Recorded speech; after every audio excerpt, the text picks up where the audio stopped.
Monsoon दाखल झाला, पण 2 चक्रीवादळं जवळ येत आहेत. या तारखेला 20 जिल्हे उद्ध्वस्त होणार.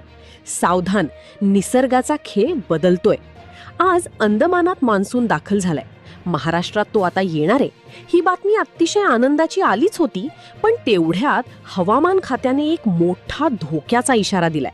कारण की मान्सूनची तारीख त्यांनी फिक्स जी आहे ती तर सांगितलीच आहे, पण त्याच्या आधी 2 भयंकर वादळं महाराष्ट्राच्या दिशेने सरकत आहेत. हवामान खात्याने एक फिक्स तारीख सांगितली आहे. नेमकी याच तारखेला 2 वादळं, चक्रीवादळं महाराष्ट्राला झोडपून काढणार. होय, सगळा महाराष्ट्र डोळे लावून बसला होता की पाऊस कधी येतोय. अखेर मान्सून आलाय आणि तो सुद्धा लई आधी धावून आलाय. पब्लिक खुश झाली होती, पण तेवढ्यात हवामान खात्याने एक भयंकर काळजीची घोषणा केली. ती चेतावणी होती 2 चक्रीवादळांची. एक वादळ जे अरबी समुद्रामध्ये उभं राहिलंय, तर दुसरं वादळ हे बंगालच्या खाडीमधून सरळ आपल्या महाराष्ट्राच्या छाताणावर यायला निघालंय. आता बऱ्याच जणांना वाटेल, मे महिन्यात वादळं नेहमीच येतात, त्यात एवढं घाबरण्यासारखं काय. पण काही दिवसांपूर्वी उत्तर प्रदेशात वादळाचा तांडव एवढा खतरनाक होता की विचारू नका. 100 पेक्षा जास्त लोकांचा तिथं जीव गेला होता.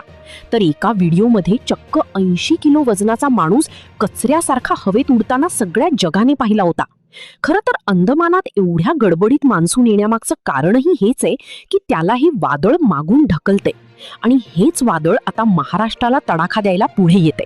त्यामुळे अख्ख्या महाराष्ट्रासाठी हा घोर चिंतेचा इशारा समजला जातोय. एक अशी खतरनाक तारीख समोर आली आहे की त्या दिवशी 2 चक्रीवादळं महाराष्ट्रावर एकाच वेळी तुटून पडणार आहे. एक अरबी समुद्रातलं संकट आणि दुसरं बंगालच्या खाडीतलं महासंकट. ताशी 70 ते 80 किलोमीटर वेगानं एक वादळ मुंबईच्या बाजूनं, तर दुसरं थेट बंगालकडून आपल्या महाराष्ट्राच्या उंबरठ्यावर येऊन ठेपलंय. या बातमीला हलक्यात घेण्याची चूक करू नका, कारण अशी तारीख दिलीये की त्या दिवशी हे दोन्ही राक्षस महाराष्ट्राच्या आभाळात एकत्र येतील आणि अख्ख्या महाराष्ट्राचा पार कोळसा करतील. त्यामुळे ही घातकी तारीख नेमकी कोणती? नेमका पाऊस महाराष्ट्राच्या मातीत नक्की कधी पाऊल ठेवणार? ही तारीख उघड झालीये, पण 20 जिल्ह्यांचा पार चिखल होणार आहे. पाऊस एवढा कोसळेल की नद्या नाले एक होऊन जातील. वारा एवढा भयंकर असेल की गरिबांच्या घरांची पत्रे आणि मोठी झाडं उपटून पडतील. गारांचा मार एवढा असेल की जमिनीवर पांढरं कफन पसरेल. कारण हे दुहेरी वादळ इतिहासात पहिल्यांदाच बनलंय. दोन्ही वादळांचा वेग एवढा अफाट आहे, त्यांचा वेढा एवढा मोठा आहे की अख्खा महाराष्ट्र गिळंकृत करेल एवढं मोठं त्याचं रूप आहे. दरवर्षी मे महिन्यात वादळं येतात, पण यंदा वादळ एक नाही तर दुहेरी काळ महाराष्ट्रावर आलाय. आता महाराष्ट्राच्या हवामानात महायुद्ध भडकणार आहे. 2 वादळं एकमेकांशी भिडणार आणि त्याचा मोठा फटका या 20 जिल्ह्यांना थेट बसणार. त्यामुळे प्रशासनानं एक खास तारीख घोषित केलीये. या तारखेला चुकूनही घराबाहेर पडू नका असे सक्त हुकूम दिलेत. मग कोणत्या 20 जिल्ह्यांचं नशीब या हवामानाच्या संकटात टांगणीला लागलंय? कोणत्या दिवशी दोन्ही वादळं एकत्र धुमाकूळ घालणार? कोणत्या भागाला सगळ्यात मोठा धोका आहे? मान्सूनची नक्की तारीख काय सांगण्यात आलीये? कोणत्या दिवसापासून महाराष्ट्राच्या मातीवर पाऊस काळं उग्र रूप दाखवणार? पंजाब डक यांनी शेतकरी भावांसाठी काय धोक्याची घंटा वाजवलीये? सगळी महत्वाची माहिती आपण उघड करणार आहोत. बघा, निसर्ग जेव्हा आपला रंग बदलतो तेव्हा कोणाचीच त्याच्यासमोर डाळ शिजत नाही. आता आकाश उघडंय, काही भागात सोसाट्याच्या वाऱ्यासह पाऊस होतोय, कुठे कडक उन्हाच्या झळा बसत आहेत. शेतातली कामं लोकांची सुरू आहेत, सगळीकडे सामसूम आहे. पण ही शांतता एका नाही तर 2 भयानक वादळापूर्वीची शांतता आहे. अरबी समुद्रामध्ये हवेचा कमी दाबाचा पट्टा तयार झालाय, ज्याला कारणीभूत ठरलंय एक प्रचंड वादळ जे बंगालच्या उपसागरातून आलंय. एक अरबी समुद्रातून पुढे सरकलंय. याला सायन्सच्या भाषेत ट्विन सायक्लॉन म्हणजेच दुहेरी चक्रीवादळ म्हणतात. हे एका बाजूने नाही तर 2 बाजूंनी हल्ला चढवत आहे. या 2 महाभयंकर वादळांच्या कात्रीत आपला महाराष्ट्र फसणार. जणू 2 मोठ्या डोंगरांच्या मध्ये एखादी लाकडी फळी चिरडली जावी असं भयंकर वातावरण बनतंय. देशाच्या इतिहासात आधी 20 ते 25 वर्षांपूर्वी अशीच जीवघेणी परिस्थिती निर्माण झाली होती, जेव्हा मुंबईकडून एक वादळ आलं म्हणता म्हणताच पश्चिम बंगालच्या बाजूने दुसरं वादळ महाराष्ट्रातल्या 12 जिल्ह्यांवर धडकलं होतं. त्या काळात लातूरमध्ये तर भयानक ढगफुटीपेक्षाही भयंकर पाऊस झाला होता. गारांचा मारा एवढा झाला की जमिनीवर बर्फाची चादर पसरली होती. वादळामुळे जुन्या घरांचे पार वाटोळे झाले होते. आता म्हणूनच यावेळची सिच्युएशन खूप डेंजर आहे, कारण यावेळी मेगा एल निनो ऍक्टिव्ह झालाय आणि ज्यामुळे हवामान खात्यासह पंजाब डक यांनी सुद्धा अत्यंत कडक शब्दात वॉर्निंग दिली आहे की शेतातली कामं आटोपून घ्या, कारण नंतर परिस्थिती हाताबाहेर निघून जाईल. पंजाब डक यांनी शेतकरी भावांसाठी काय धोक्याची घंटा वाजवली आहे, सगळी महत्वाची माहिती आपण उघड करणार आहोत. बघा, निसर्ग जेव्हा आपला रंग बदलतो, कारण यावेळी मान्सून 17 मे रोजीच अंदमानात आलाय, तो आता महाराष्ट्राच्या हद्दीत किती तारखेला पोहोचणार ही तारीख तर समोर आलीयच, पण 2 वादळांचा धोका आणि त्याची तारीख खूप मोठी आहे. बघा, एप्रिलमध्ये आपण बघितलं की बऱ्याच टप्प्यात पाऊस झालाय. अख्खा अवकाळी पावसाचा खेळ सुरू झाला होता. काही ठिकाणी तर अवकाळी पावसामुळे शेतकऱ्यांचे वाटोळे झाले. पण खरं सांगायचं तर तो फक्त ट्रेलर होता. आता खऱ्या पावसाळ्यापेक्षा खतरनाक पाऊस या 2 चक्रीवादळांमुळे आपल्याला बघायला, सहन करावा लागणार आहे. आता या 2 वादळांमुळे ढगांची एक अशी अजब युती होत आहे की ज्यामुळे पावसाचा जोर डबल होणार. त्यामुळे गावोगावचे ओढे, नाले, छोटे मोठे जे प्रवाह आहेत ते एकत्र येऊन नद्यांना भयंकर पूर येण्याची भीती आहे. अरबी समुद्रातून एक वादळ घोंगावतंय, तसंच बंगालच्या खाडीतून सुद्धा दुसरं वादळ येते आणि त्याला हिमालयाकडून येणारी थंड हवा तिथे जाऊन धडकणार आहे. यामुळे अफाट उकाडा, हिमालयातील थंड हवा हे सगळं गणित एकत्र येणार आणि त्याला मान्सून सुद्धा एक प्रकारे बूस्ट देणार आहे. त्यामुळे भयंकर विजांचे तांडव होईल, गारांचा कडाडून मारा होऊ शकतो, ज्यामुळे जमिनीला हादरे बसून कच्ची घरं कोसळण्याचा मोठा धोका आहे. मग हे 2 चक्रीवादळं नेमकी कुठे कुठे तांडव करणार, कोणत्या 20 जिल्ह्यांची नावं हवामान खात्याने लाल रंगाने धोक्याच्या यादीत टाकलीत, याचे उत्तर तुम्हाला लगेच देणार. पण त्याआधी बोलूया त्या संकटावर ज्याने मान्सूनचे गणितच बिघडवून टाकले. चक्रीवादळामुळे मान्सूनचा मार्ग बदललाय. आता जेवढ्या गतीने वादळ पुढे सरकतंय तेवढ्याच गतीने मान्सूनचे काळे ढग तिथे जमा होत आहेत. आता बघा, अनेकदा चक्रीवादळ वादळांना पळवून लावतं किंवा लांब ढकलून देतं, पण यावेळचा जो मान्सून आहे तो वेळेवर येईल असं सांगितलं जात होतं, कारण यावेळी मान्सून 17 मे रोजीच अंदमानात आलाय. तो आता महाराष्ट्राच्या हद्दीत किती तारखेला पोहोचणार ही तारीख तर समोर आलीयच, पण 2 वादळांचा धोका आणि त्याची तारीख खूप मोठी आहे. बघा, एप्रिलमध्ये आपण बघितलं की बऱ्याच टप्प्यात पाऊस झालाय. अख्खा अवकाळी पावसाचा खेळ सुरू झाला होता. काही ठिकाणी तर अवकाळी पावसामुळे शेतकऱ्यांचे वाटोळे झाले. पण खरं सांगायचं तर तो फक्त ट्रेलर होता. आता खऱ्या पावसाळ्यापेक्षा खतरनाक पाऊस या 2 चक्रीवादळांमुळे आपल्याला बघायला, सहन करावा लागणार आहे.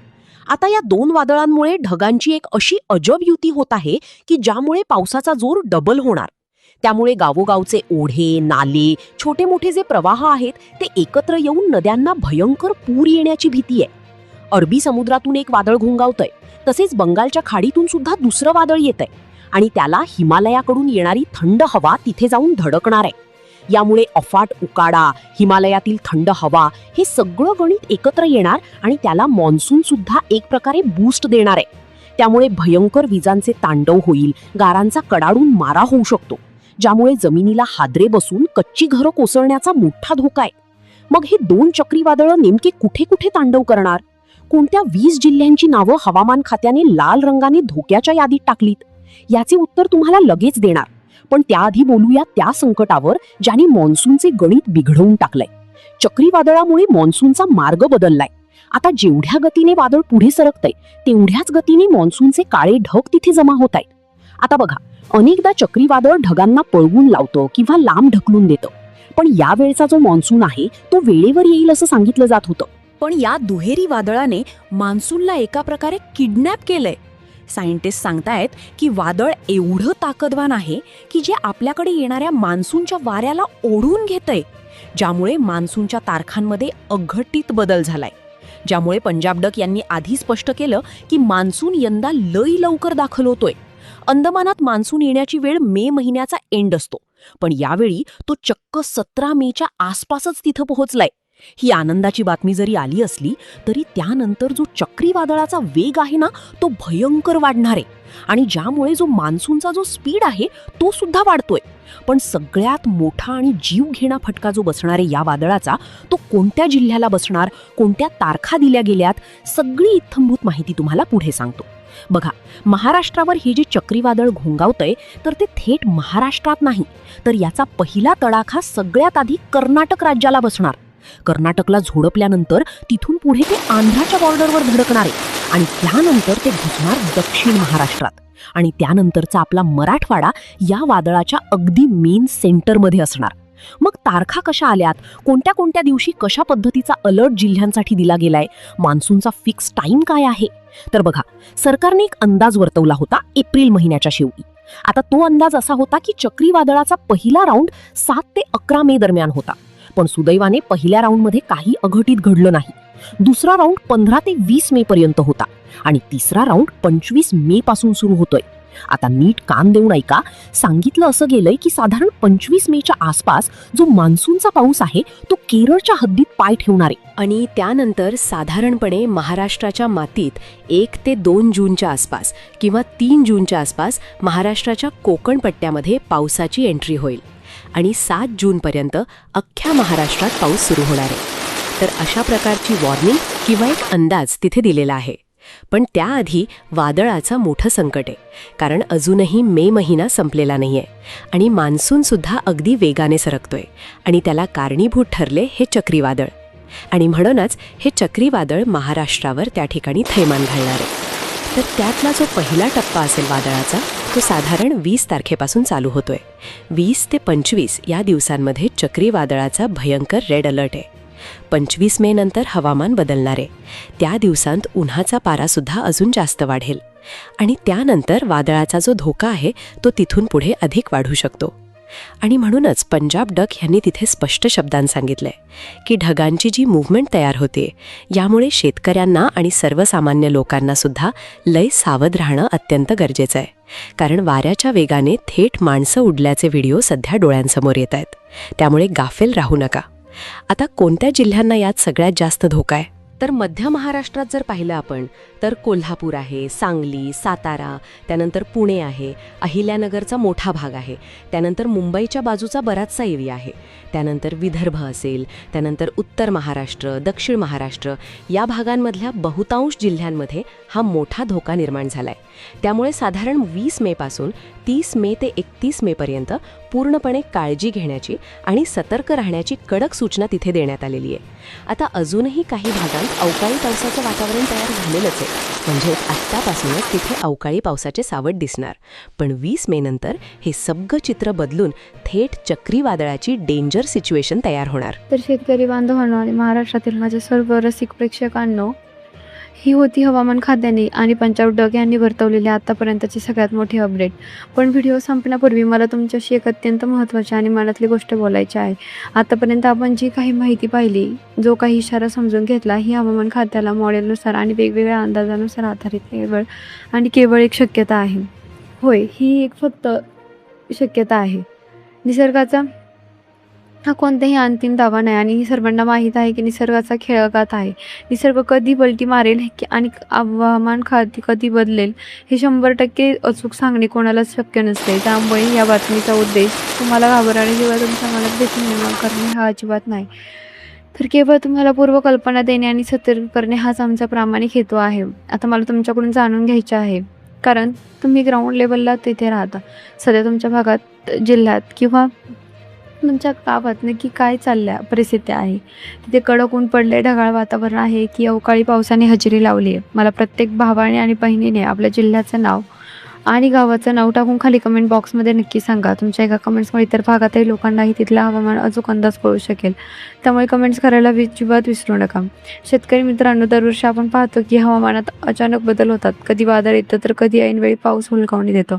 यंदा तर 2 वादळांची शक्यता वर्तवली जाते. तुम्हाला काय वाटतं, यंदा मान्सून खरोखरच वेळेच्या आधी उभातार बरसणार आहे की या वादळामुळे पावसाचा जोर कमी होईल? त्यामुळे यावर तुमचे काय मत आहे ते सुद्धा खाली कमेंट बॉक्समध्ये नक्की सांगा. तुमच्या प्रतिक्रिया आमच्यासाठी आणि आम्हाला आपल्या या संपूर्ण यूट्यूब फॅमिलीसाठी खूप महत्त्वाच्या आहेत. आणि हो, जर ही माहिती महत्त्वाची वाटली असेल आणि वेळेवर मिळालेली वाटली असेल तर आपण आपल्या या व्हिडिओला आत्ताच एक लाईक आणि तुमच्या लाईक अनेक नवनवीन आणि ग्राउंड रिपोर्ट तुमच्यापर्यंत पोहोचवण्याची खूप मोठी ताकद देते. जर तुम्ही या चॅनलवर पहिल्यांदाच आला असाल किंवा अजून चॅनलला सबस्क्राईब केले नसेल तर खाली दिलेल्या लाल बटनावर क्लिक करून चॅनलला नक्की सबस्क्राईब करा आणि समोरील घंटेचे बटन दाबून ऑलवर सेट करा, जेणेकरून हवामानाची असो, शेतीची असो किंवा महाराष्ट्रातील राजकीय घडामोडींची कोणतीही मोठी अपडेट तुमच्यापासून कधीच मिस होणार नाही. शेवटी आता जाता जाता एवढंच म्हणेल की निसर्गाच्या या बदलत्या रूपात स्वतःची काळजी घ्या, आपल्या पिकांची काळजी घ्या आणि प्रशासनाने दिलेल्या सूचनांचे पालन करा. ही एक फक्त शक्यता असली तरी सावध राहिलेले कधीही चांगले. पुन्हा भेटूया अशाच एका नवीन खऱ्या आणि महत्त्वाच्या माहितीचा. तोपर्यंत जय हिंद, जय महाराष्ट्र.